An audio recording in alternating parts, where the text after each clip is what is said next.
بسم اللہ الرحمن الرحیم۔ مومن خان مومن کی غزل ہے۔ اثر اس کو ذرا نہیں ہوتا، رنج و راحت فضا نہیں ہوتا۔ آج کی اس غزل میں انشاءاللہ العزیز اشعار کی تشریح پڑھیں گے۔ گلزار اردو 12ویں جماعت کے لیے غور سے سنیے گا، انشاءاللہ سمجھ میں آ جائے گی۔ بہت ہی آسان ہے، کوئی مشکل نہیں ہے۔ سر نوید خالد۔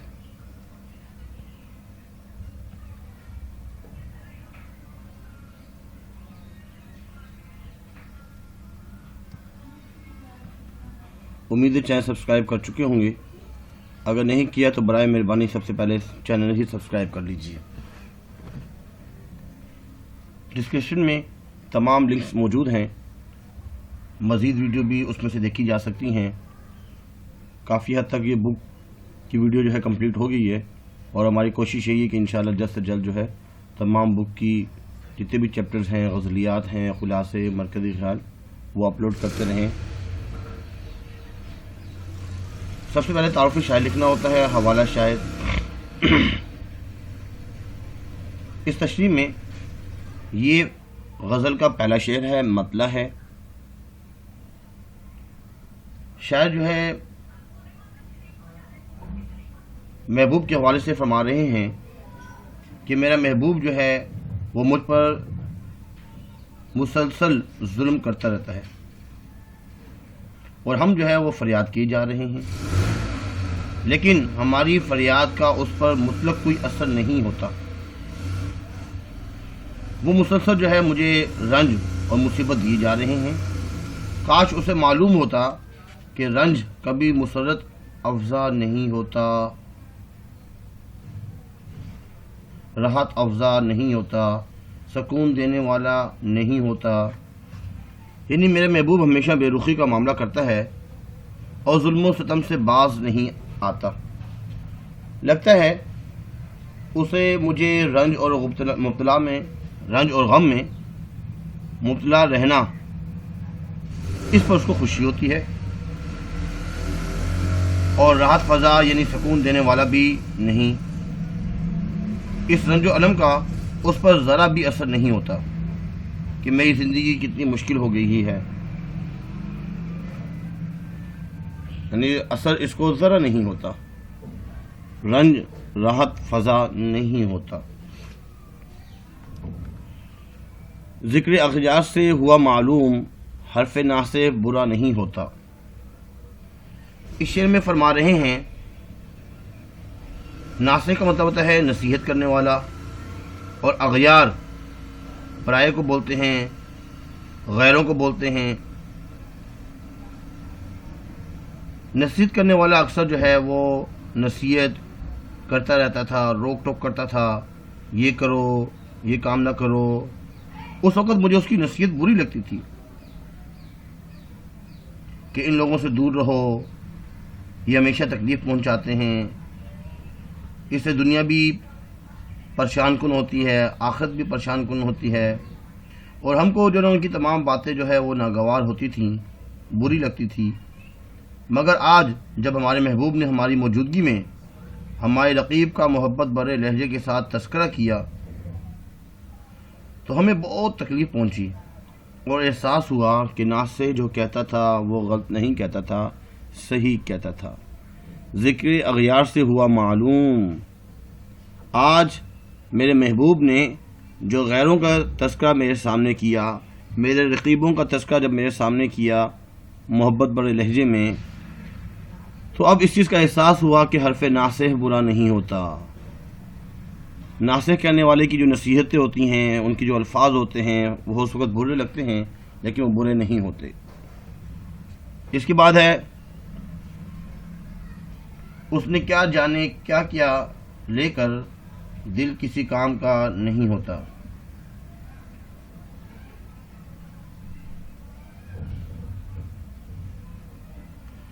اس شعر میں شاعر فرما رہے ہیں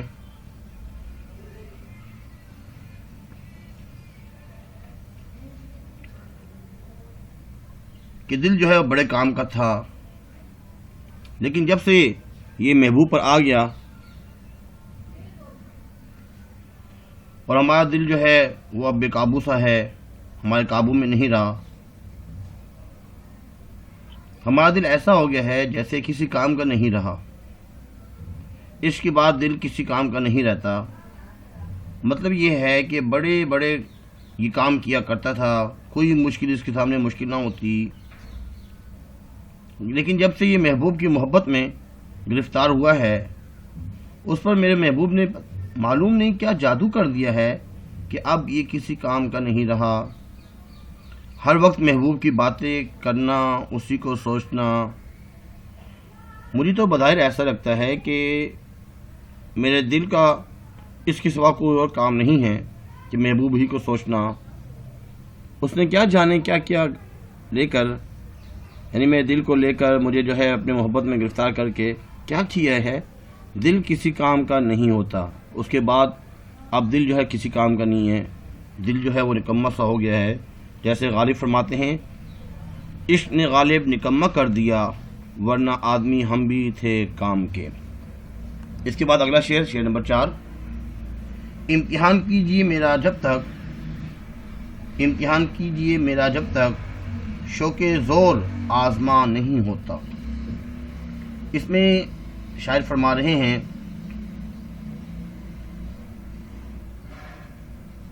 اپنے آپ کو آزمائش کے لیے محبوب کے سامنے پیش کیا جا رہا ہے کہ اگر آپ امتحان لینا چاہتے ہیں امتحان لیں. اپنے آپ کو پیش کر رہے ہیں اور کہتے ہیں کہ مجھے ہر طرح کا تمہارا امتحان قبول ہے. امتحان کیجیے، جیسے بھی امتحان لینا لیں، جیسے آزمائش کرنی کریں. مجھے میرے محبوب جب تک چاہے آزمائے. میں اپنے محبوب کی خاطر ہر امتحان اور ہر آزمائش سے گزرنے کے لیے تیار ہوں. شاعر فرماتے ہیں کہ میرے محبوب جب تک میرا تم سے عشق کرنے کا شوق تمہارا امتحان کے آگے ہار نہیں مانتا، تم مجھے آزماتے رہو، میں ہمیشہ حاضر رہوں گا. شوق زور آزما نہیں ہوتا. جب تک تم زور آزماؤ، جب تک امتحان لو، تو یہ شوق برقرار رہے گا. وہ عشق کرنے کا شوق تمہارے امتحان کے آگے کبھی بھی ہار نہیں مانے گا، اور میں ہمیشہ امتحان کے لیے تیار رہوں گا. اس کے بعد اگلا شعر.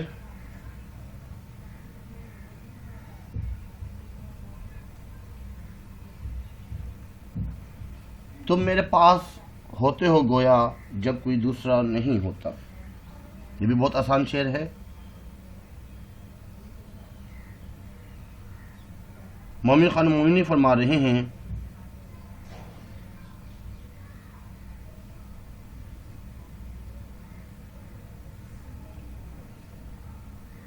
مومن خان مومن کے بارے میں یہ کہا جاتا ہے کہ مرزا غالب نے اس شعر کو سن کر اس کی ستائش میں کہا تھا کہ میرا آدھا دیوان لے لو اور یہ شعر مجھے دے دو.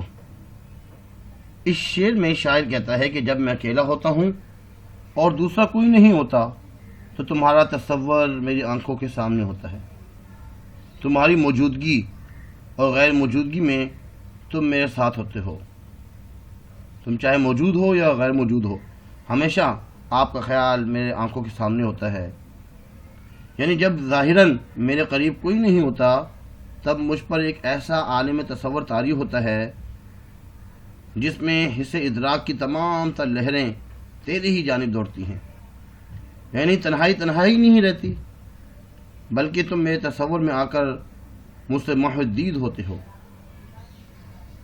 اور یہ ایسی کیفیت ہے کہ اس سے صرف میں لذت یاب ہوتا ہوں، صرف میں جو ہے وہ لذت یاب ہوتا ہوں، جبکہ باقیوں کو اس کا ادراک نہیں ہوتا. جب میں اکیلا ہوتا ہوں تو میرا تصور تم کو لا کر میرے سامنے میرے پیش نظر کر دیتا ہے. جب تم میرے پاس ہوتے ہو گویا جب کوئی دوسرا نہیں ہوتا. اگلا شعر. چارہ دل سوائے صبر نہیں، سو تمہارے سوا نہیں ہوتا. اس شعر میں شاعر فرما رہے ہیں ہمارے اس دل کا علاج صرف صبر ہے، صبر صبر، اور صبر کے علاوہ کچھ نہیں۔ چارہ دل سوائے صبر نہیں، یعنی صبر کے علاوہ اور کوئی چارہ ہی نہیں، اس لیے مجھے صبر کرنا ہی کرنا ہے۔ محبوب سے مخاطب ہو کر فرما رہے ہیں کہ تمہاری جدائی میں اس دل کو صبر کیوں کر میسر ہو سکتا ہے، بہت مشکل ہے، لہذا اس کا علاج کیسے ممکن ہو سکتا ہے کہ تمہاری فرقت اور جدائی اختیار کی جائے، یعنی ہم نے لاکھ جتن کے باوجود تم مجھے نہ مل سکے۔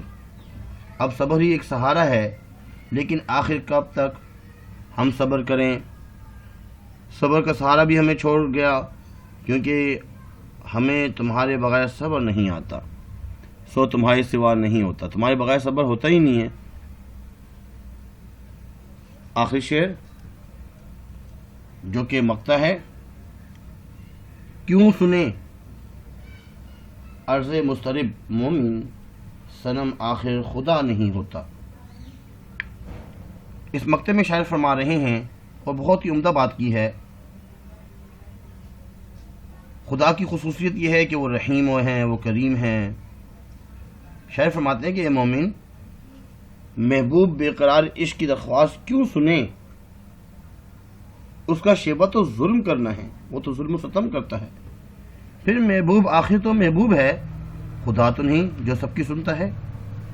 مومن خان مومن اکثر اپنے اشعار میں محبوب کو صنم اور بت سے تعبیر کرتے ہیں، کیونکہ صنم اور بت پتھر کے بنے ہوتے ہیں، ان میں جذبات نہیں ہوتے، اسی طرح محبوب میں بھی جذبات اور احساسات نہیں ہوتے۔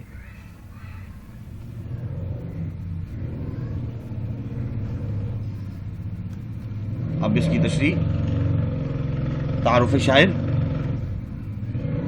مومن خان مومن 1800 میں پیدا ہوئے اور 1851 میں ان کا انتقال ہوا۔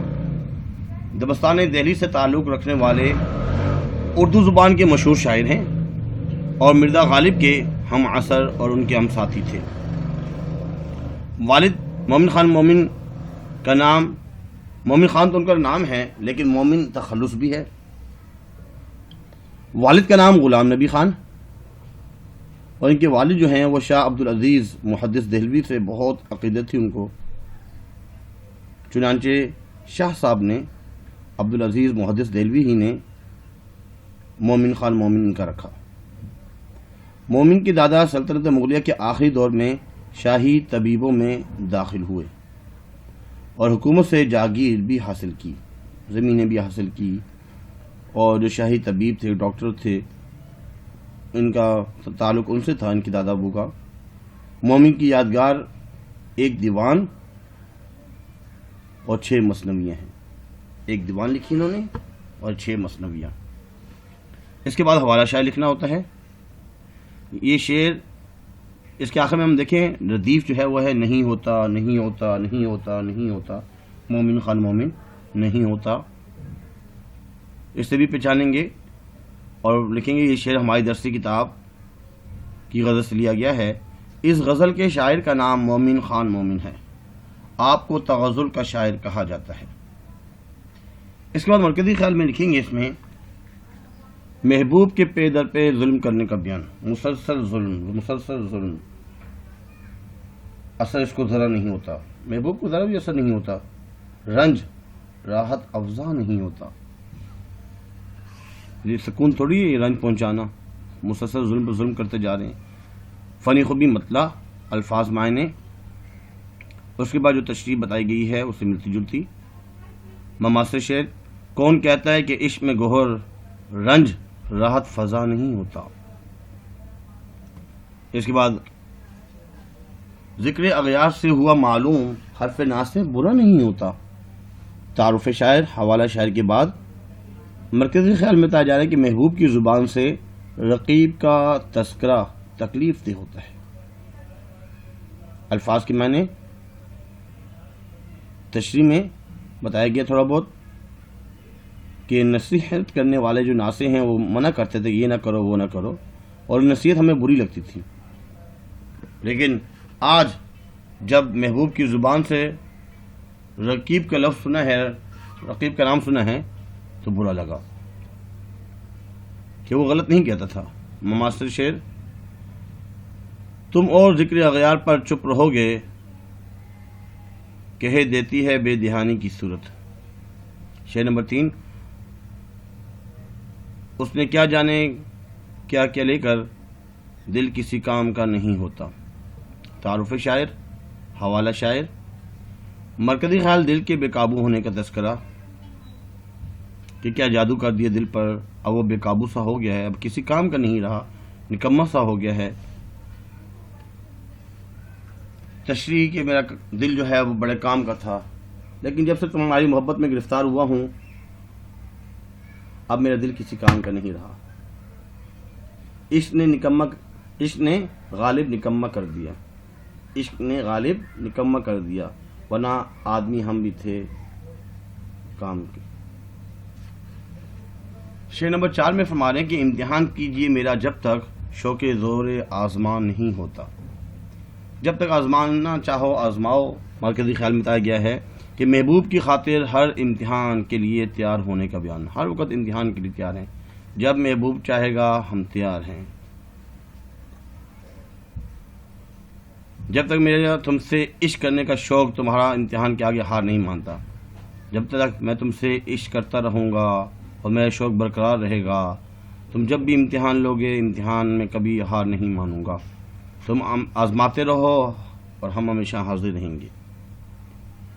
ہمیں شوق اذیت ہے وگرنہ اس زمانے میں، ہمیں شوق اذیت ہے وگرنہ اس زمانے میں تیری یادیں بلانے کا بہت سامان رکھا ہے۔ اگلا شعر، تم میرے پاس ہوتے ہو گویا جب کوئی دوسرا نہیں ہوتا۔ تعارف شاعر، حوالہ شاعر۔ مرکزی خیال میں فرما رہے ہیں کہ تنہائی میں بھی محبوب کی تصورات کا ذکر، محبوب کا جو تصورات ہے اس کی تصویر، اس کے تذکرے، اس کا بیان کیا گیا ہے۔ فنی خوبی، سالم ممتنع۔ الفاظ معنی، پاس، ساتھ سامنے کے معنی میں آتا ہے۔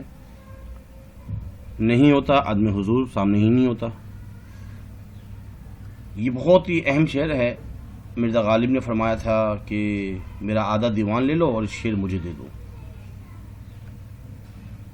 تشریح بیان کی گئی ہے۔ مماثل شعر، تم میرے پاس جب نہیں ہوتا، تم میرے پاس جب نہیں ہوتا، تجھ سے کرتا ہوں کس قدر باتیں۔ وہ کہیں بھی گیا لوٹا تو میرے پاس آیا، وہ کہیں بھی گیا لوٹا تو میرے پاس آیا، بس یہی بات ہے اچھی میرے ہر جائے کی۔ چارہ دل سوائے صبر نہیں، سو تمہارے سوا نہیں ہوتا۔ صبر لیکن صبر کا پیمانہ کبھی لبریز ہو ہی جاتا ہے، تو انسان کب تک صبر کرے؟ لاکھ کوشش کی، لاکھ جتن کیے، لیکن اب جو ہے وہ صبر نہیں ہو پاتا۔ مرکزی خیال میں فرما رہے ہیں کہ تنہائی دل کا علاج صبر کے سوا اور کچھ نہیں۔ جب انسان تنہا ہوتا ہے بس صبر ہی کر سکتا ہے، صبر کے علاوہ کچھ اور علاج ہے ہی نہیں، لیکن یہ کب تک؟ مماثل شعر، صبر تھا اے مونے سے ہجراں، سو وہ مدت سے اب نہیں آتا۔ آخر شعر، کیوں سنے عرض مضطرب مومن، کیوں سنے عرض مضطرب بے قرار کی، جو بے قرار ہے، محبت میں گرفتار ہیں، ان کی عرض کیوں سنے اس کا محبوب۔ صنم، محبوب جو ہے آخر خدا نہیں ہوتا، وہ ہر ایک کی نہیں سنتا، خدا تو رحیم ہے، کریم ہے۔ امید ہے کہ چینل سبسکرائب کیا ہوگا اور شیئر اور لائک بھی کرتے ہوں گے۔ اگر نہیں کرتے تو برائے مہربانی لائک لازمی کر دیا کریں۔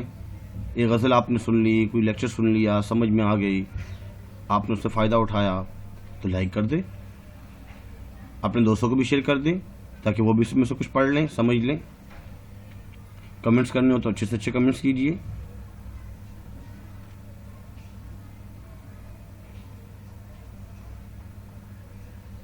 مماثل شعر، تجھ کو ہم نے صنم خدا سمجھا، تجھ کو ہم نے صنم خدا سمجھا، اے میرے محبوب ہم نے تمہیں خدا سمجھا، کتنے نادان تھے کیا کو کیا سمجھا، کتنے نادان تھے کیا کو کیا سمجھا۔ امید ہے کہ آج کا لیکچر سمجھ میں آ چکا ہوگا، لکھا ہوا بھی ہے، اس میں سے آپ یاد کر سکتے ہیں، سمجھ سکتے ہیں، اپنے پاس لکھ سکتے ہیں۔ آج کے لیے اتنا ہی کافی ہے۔ اللہ حافظ، وما علینا الا البلاغ المبین۔ جزاکم اللہ خیر، فاحسن الجزاء۔